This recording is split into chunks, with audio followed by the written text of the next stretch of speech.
Good, man. I want to talk a little bit about that mindset piece, because I think that's key. Like I was telling you, we haven't met before.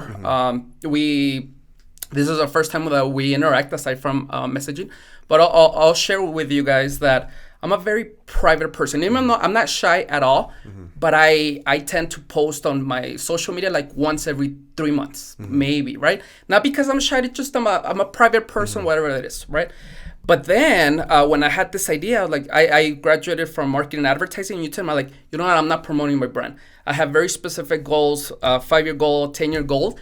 And you know what, I am not following what I know that I should be following because of many different reasons, right? One of them, again, once I put myself out there, like I'm out there, right? Like even if I delete it, it's out there, so whatever, and it's always gonna be there. So like, oh, and then imagine at first no one's gonna watch my videos. It's gonna be, I'm not doing it for that, but then I also wanna see if it's only 2 videos, I'll be like, 2 views, I'll be like, oh. But then you're talking about mindset, and that's when little by little, like, hey, why are you doing this, right? And if you really have a purpose, you know what, everything else will fall in place later on.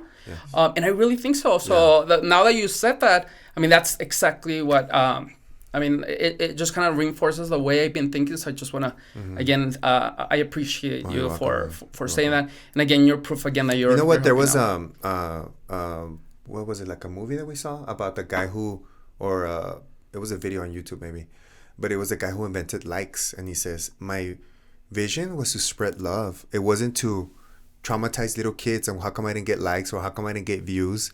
It wasn't meant for that. And it's amazing how people get it like that, huh? I was talking to one of my wife's clients. She's a teacher. Yeah, she's a little chubby and she's so cute, you know. And she's always posting so much cool stuff about her dogs, about her cats. She made a pool outside of her in her house. The kiddies pool. And she was like taking pictures in the summer. And I was telling her last time, you know that I'm one of your fans. And she's like, what are you talking about? I was like, yeah, I look forward to your posts, like to see what you're doing. And she was like surprised. And I tell her, it's because you don't know who you're inspiring. Like we had talked about it earlier. And she tells me sometimes that teachers tell her, hey, I started working out because I started seeing your posts. And I tell her, look, like, and you should see her. I mean, it's not like she gets 1,000 views, you know, but she's so fun to look at. And you shouldn't be worried about that, you know. Like you said, you would be surprised how many people you impact. They have to, and you're absolutely right. As far as I consider myself to have very high self-esteem, so it's not about what are they gonna think about me. It's just putting yourself out there, right? Kind of like that. What's gonna happen? My first language is not English, right? I was born also in Mexico, so like, okay. But I also know that I need to improve my communication skills. So like. Guess what? This is what it is, you know? So yesterday I was talking to a friend. I was letting him know when I first started this, it's been a couple months already. He actually came. We had a conversation. We kind of were testing equipment.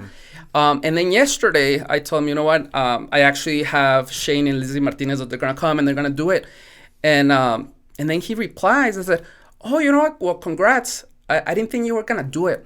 Wow. And I was like, and even though it was like very, I mean, it was just a comment he made, but it made me think like, why? Because one of the reasons why my self-esteem is very high is because every time I say I'm going to do something, I try my best to do it, right?